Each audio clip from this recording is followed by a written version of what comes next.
Hey guys, it's the Bubble, and I'm in UU today. This is a team I like a lot. It's one of my favorite teams, certainly my favorite on OU. But right off the bat in this battle, we're seeing some trouble because while this is a good team, it does have an unreal, just too great of a weakness to Zapdos.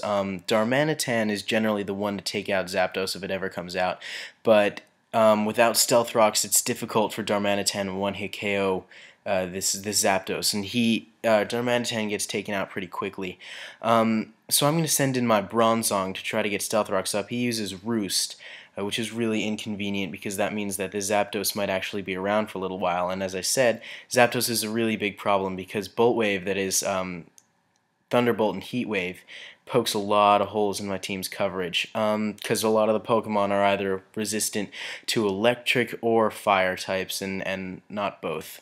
So that is not a good thing. He roosts again. I do have Earthquake on my Bronzong, but I didn't want to overpredict with that.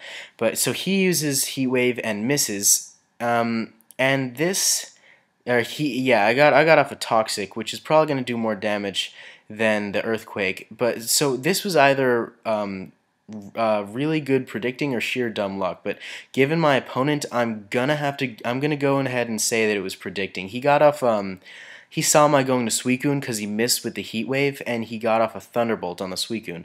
I was able to take it down in one hit, which is actually pretty impressive.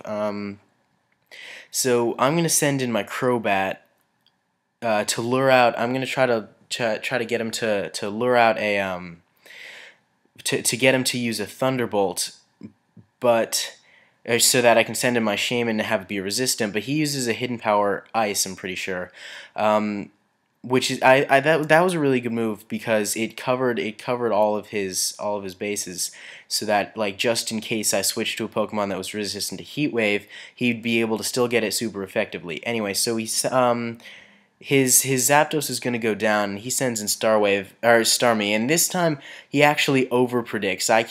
I know that he's going to predict my going into something that resists Ice Beam, so he's going to use Surf.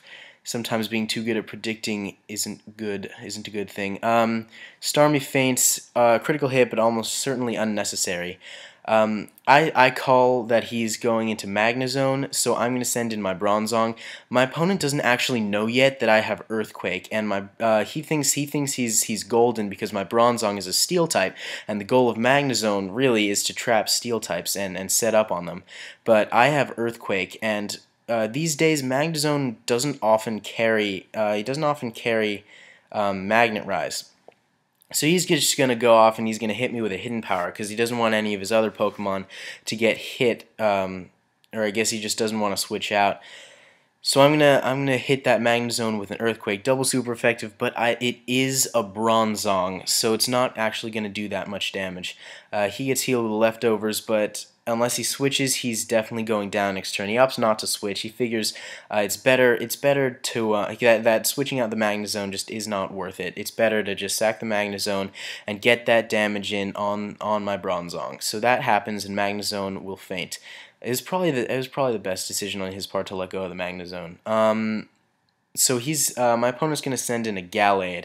Gallade can do a lot of different things. It's with a Choice Scarf or Choice Band or a Life Orb. So it's good that it got in a hit with my Bronzong, so I could see going to my next Pokemon that it had a Life Orb on, so it can use any move it wants. He chooses for close combat, and Gallade is strong, but I have an Escavalier that's going to live it, and his defense has fallen, so this Gallade is finished. Its fate is sealed because I'm using Iron Head. It's 100% accuracy, and Gallade will faint for sure on this turn.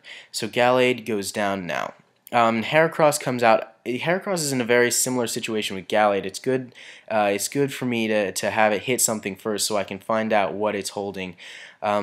So its defense will fall also. I have a Crobat waiting in the wings, so he has a Flame Orb and not a Choice Scarf.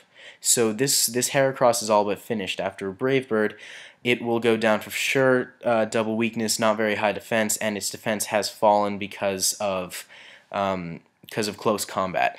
So now it's a one-on-one standoff between my Crobat into Stallbat, and my opponent's I got Candy, which is a very fitting name for a Cofagrigus if you just look at it. Just all those hands. So I'm gonna taunt him successfully. He can't use Trick Room because he knows that Crobat is way faster than Cofagrigus, and they often, almost always, carry Trick Room. So I'm gonna hit him with a Brave Bird. I have Roost on my Crobat, so that's gonna help me greatly. I get a critical hit, which was really nice in this situation. I lose Inner Focus, but that's not too big of a deal because he's not gonna make me flinch with anything, especially since I'm always going first. So he uses Shadow Ball, and my one worry in this situation is that my special defense will be lowered by a Shadow Ball. That would be pretty bad for this situation, since there's probably going to be a lot of back and forth, a lot of hits between the two of them, just total number of hits. So I get healed, or I get healed by leftovers, as does he, and his taunt wears off. But I know that he's gonna predict my going for another taunt, so I'm gonna use Roost. If I had in fact gone for another taunt, I would have been finished right there, because I knew that he'd know that I would go for a taunt, and he opted not to do that. So he's gonna get healed a little bit, and I'm gonna use Brave Bird, and yeah, that'll do some. So we're on the last move. He uses Trick Room. It's all but finished. He gets one attack in, but come on. One last move. My opponent only has one last chance to win. I saw it before it was happening. I know by now you see it too. Sometimes it's really just inevitable. Stay zen, my friends.